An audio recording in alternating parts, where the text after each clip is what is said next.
What's the greatest return in WWE history? Well, let's start with number 10, AJ Lee. This one has some recency bias, I know, but that's why I'm keeping her higher on the list. At the start of 2025, CM Punk began a rivalry with Seth Rollins. The two kept getting in each other's way, interfering in matches, and often coming to blows. Eventually, Seth Rollins' wife, Becky Lynch, got involved and aided her husband. For obvious reasons, CM Punk couldn't hit Becky himself, so he did the next best thing. You know, and I know, and everybody knows, I would never put my hands on a lady. Thankfully, I got somebody who will.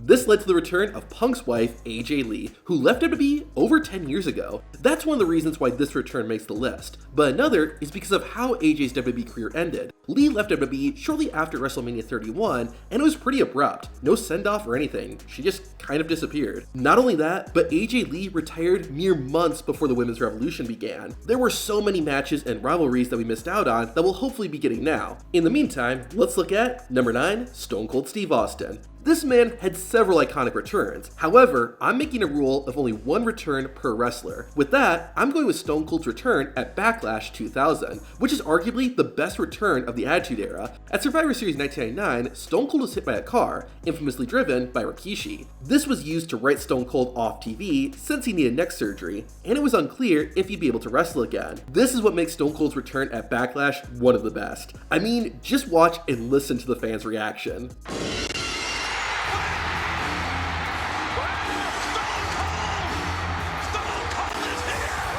Not only that, but it's just a great moment too. The Rock is wrestling Triple H with Shane McMahon as special guest referee and Vince McMahon at ringside. The People's Champ is trying his hardest, but the numbers are just too much. Then, Stone Cold's music hits, and the Texas Rattlesnake hits everyone with a steel chair to even the playing field. A fantastic return, especially since it had been 5 months since fans had last seen Stone Cold. Well, sort of. Here's why this return is at number 9. This isn't actually when Stone Cold returned. 3 days earlier, Austin made his return on SmackDown, where he destroyed DX's bus. To me, this undermines Stone Cold's comeback at Backlash. It's still good, but this next one is better. Number 8, The Undertaker. Like Austin, the Dead Man has had so many returns, but the best one, hands down, was at WrestleMania 20. Back at Survivor Series 2003, The Undertaker fought his boss, Vince McMahon, in a Buried Alive match. Taker had the match won, but interference from his brother, Kane, allowed McMahon to bury the Dead Man and win the match. The Big Red Machine claimed that the reason he did it was because his brother had really died when he stopped embracing the dark side. For those who don't know, in 2000, Undertaker dropped his Dead Man persona and became a biker. Apparently, Kane hated it as much as the fans did. Anyway, in storyline, The Undertaker was dead and buried,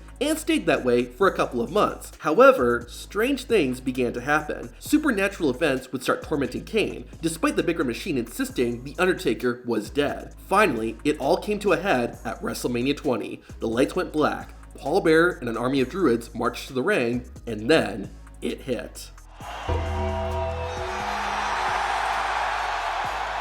Not only was The Undertaker back, but he had now reverted to his Dead Man persona. I don't hate The Undertaker's American badass biker character, but Dead Man Taker is the best version in my opinion. Not only that, but the months of buildup make this not only The Undertaker's greatest return, but one of the best WWE returns of all time. But it wasn't as good as number 7, Shane McMahon. Fans got introduced to Shane O'Mac during the Attitude Era. As the son of Vince McMahon, he had a lot to live up to, but Shane exceeded everyone's expectations. It seemed like he was next in line to take over WWE from Vince, but Shane's sudden departure from WWE in 2009 completely changed that. In Shane's absence, Stephanie McMahon, as well as Triple H, became the new heirs to the throne, and Shane's legacy began to fade away. In a lot of ways, it started to feel more like Triple H was Vince McMahon's son. However, all that time away only made this moment even bigger.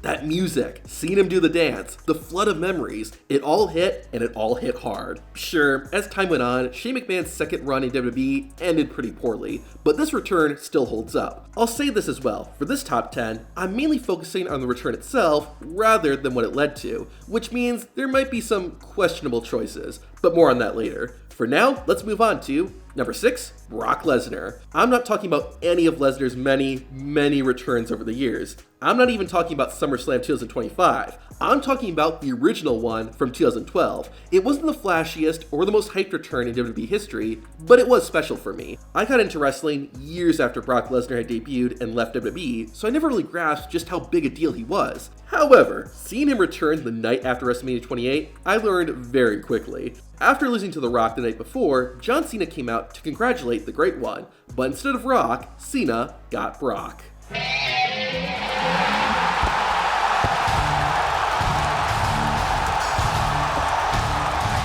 The Beast F5'd the leader of the C Nation to end the show. Without using a single word, Lesnar said, "I'm back." Again, this wasn't the most spectacular return, and fans pretty much knew it was coming. It's more about the moment of seeing someone with such a short but dominant career make his return. The fact that Brock was coming off his fairly successful career as a UFC champion only added to it. Number 5, The Rock. After WrestleMania 17 in 2001, it was the beginning and the end of The Rock's WWE career. Over the next 3 years, the People's Champ would divide his time between being in a WWE ring and in front of the camera in Hollywood. But finally, in 2004, The Rock's contract expired and he completed the transition from wrestler to actor. While he would make a handful of minor appearances over the next few years, the Great One was pretty much done with WWE and wrestling in general. It seemed as though one of WWE's greatest stars had just disappeared from the business, and if I'm being frank, for a while, it did feel like Dwayne Johnson and The Rock were two different people. However, as we'll see in this video, once wrestling's in your blood, it's there for life. In February 2011, WWE was going to announce the host for WrestleMania 27 live on Raw, and in one word, it was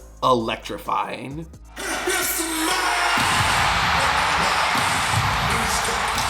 For the first time in over 6 years, the People's Champ was back inside a WWE ring. I like that WWE didn't just announce, "Hey, The Rock's coming back to host Mania." They didn't spoil it, and they made it a moment. This return led to The Rock and Cena's twice in a lifetime match, and was the catalyst for The Rock's current role on WWE's board of directors. Say what you will about what The Rock has done in WWE since then, but his return will always go down as one of the best. Number 4, Jeff and Matt Hardy. This is gonna sound mean, but I'd call this one Jeff Hardy's return, and Matt was there too. The Hardys had a great first run in WWE. Along with Edge and Christian, as well as the Dudley Boys, they changed the game with their TLC matches. However, in 2003, Jeff Hardy was released from his contract, while Matt stayed with WWE. Matt did some great stuff while Jeff was gone, but was always within a bubble. However, things picked back up in 2006 when Jeff returned to WWE and later reunited with Matt. While Matt's career mostly remained status quo, Jeff reached some new heights, figuratively and literally.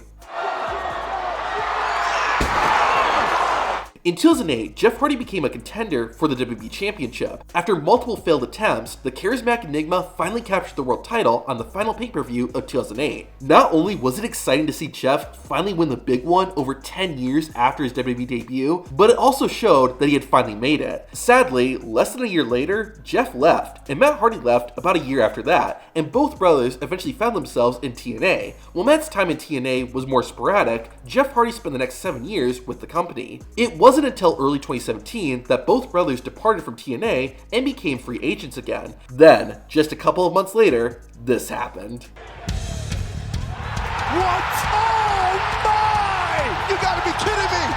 Oh yeah, the Hardys were back, and it couldn't have happened at a better moment. Jeff and Matt were added as surprise participants in the Raw Tag Team Championship ladder match, the perfect match for the Hardys to be part of. The icing on the cake was seeing Jeff and Matt win the match and the belts. I said it earlier, and this could just be me. While I was happy to see Matt back, it was extra exciting to see Jeff back. Remember, in 2009, Jeff left after a phenomenal rivalry with CM Punk, and he was easily at the top of his career. This return was a long time in the making, and seeing it finally happen is why it ranks so highly. Number 3, Cody Rhodes. During his first run in WWE from 2007 to 2016, Cody had his moments, but it seemed like he could never break out of mid-card status. His career started strong with the Legacy, dashing Cody Rhodes, winning the Intercontinental Championship, etc. But in his final years, Cody seemed to lose direction. While I did like Stardust, I know many fans didn't. Plus, it led to a horrible match against his real-life brother, Goldust, at Fastlane, which should have been phenomenal. By 2016, it was clear WWE had no direction or plans for Cody Rhodes. Because of that, Cody decided to leave and do things on his terms. This led to a wide range for Rhodes. He appeared in multiple companies, both big and small, and became the guy to watch outside of WWE. Obviously, Cody, along with the Young Bucks, really showed their potential by hosting All In, the largest non-WWE or WCW wrestling show in the US since 1993. The success of that show paved the way for AEW to launch, which Cody Rhodes served as an executive vice president. About 3 years later though, Cody would leave the company he helped start. Around the same time, back in WWE, Seth Rollins didn't have a match for WrestleMania 38. Vince McMahon eventually said that Seth would face a surprise opponent of his choosing.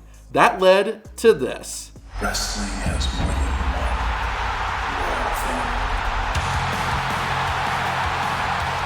Hearing Cody's theme song blare at WrestleMania was what the event was built for. Cody and Seth had a tremendous match, but the moment is what really makes this return special. After seeing American Nightmare Cody Rhodes compete everywhere but WWE, it was awesome to witness this version of Cody at WrestleMania. My only issue with this return is that it was one of the worst kept secrets in wrestling. I get that in the age of the internet, keeping this stuff a secret is next to impossible, but imagine if nobody had a clue that this was happening. That would have been awesome. But nevertheless, Cody Rhodes' return is one of the all-time greats. Number 2, Edge. Oh yeah, this return was awesome. After a long and decorated career, Edge abruptly announced his retirement shortly after WrestleMania 27 in 2011. The reason was due to a severe neck injury that he suffered earlier in his career. The Radar superstar did retire as world champion, but his exit from WWE was still a heartbreaking moment. Edge would make a number of appearances throughout the years, but all of them were in a non-wrestling capacity. That was until SummerSlam 2019, where Edge hit his most iconic move, the Spear. What was just a cool moment would soon evolve into a full-fledged comeback. Fast forward to the 2020 Men's Royal Rumble match. By the 20th entry, there hadn't been too many surprises, with the exception of MVP. However, that all changed at number 21. Who's it gonna be? You think you know me? No way.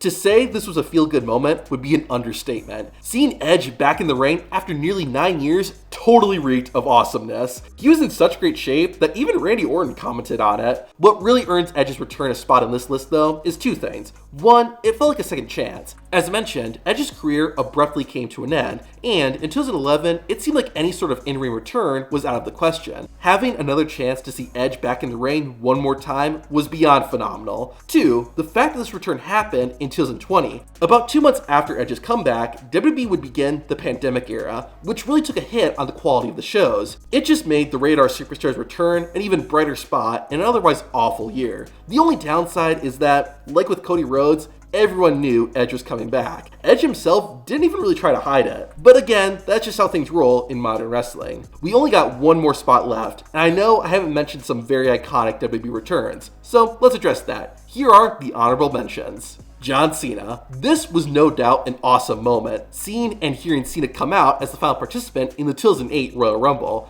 I wasn't watching WWE at the time, so I don't have the perspective that many fans do. I get that Cena returned from injury a lot earlier than people expected, but it wasn't like fans were never going to see him again. I don't mean to sound negative on this one, it's still a very cool moment, but that's why it doesn't make my top 10. Triple H. This is another one where, if I had been a fan when this happened, I probably would have had it higher on this list. In 2001, Triple H injured his left leg during a match. It would take over 8 months for the game to return, but when he did so in spectacular fashion. The first Monday Night Raw of 2002 was all about the return of Triple H. It was a big moment, and the crowd came unglued for it. I don't rank it higher because, to me, the best returns are when you're not expecting it, and there was no surprise with this one. Bret Hart. The Hitman's return in 2010 was a great moment considering the bad blood between him, WWE, and specifically Vince McMahon. This gets an honorable mention simply because the hatchet had already been buried 4 years earlier when Bret Hart was inducted into the WWE Hall of Fame. This is still a great return, but it would have meant even more if this were Bret's first appearance in WWE since the Montreal Screwjob. Shawn Michaels. You know what I was saying about questionable choices?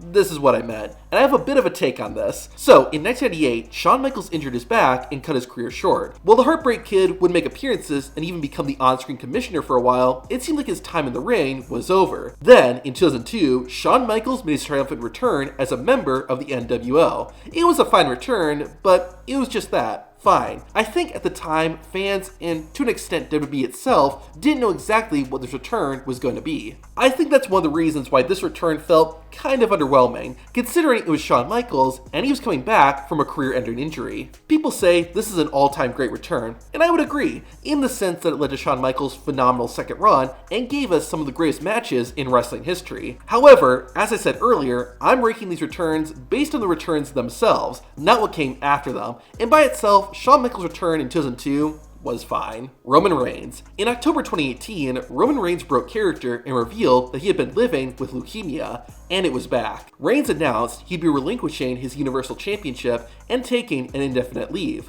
About 4 months later, Reigns returned and said this. I'm in remission, y'all.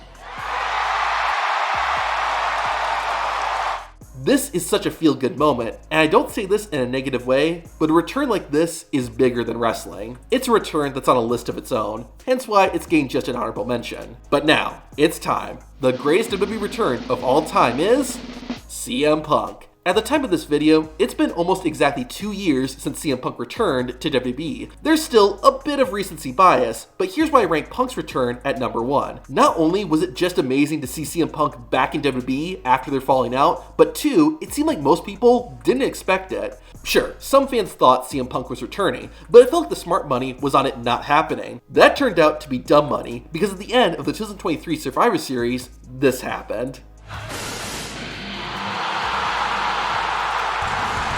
I've said it with a lot of these returns. The thing that usually hurts them for me is knowing that they're going to happen. I thought Punk wasn't going to be returning, which made his comeback a legit surprise for me. That's something that's extremely hard to do in the social media era, and that's why Punk's return is number 1. But who had the worst return in WWE history? To find out, watch the video on screen.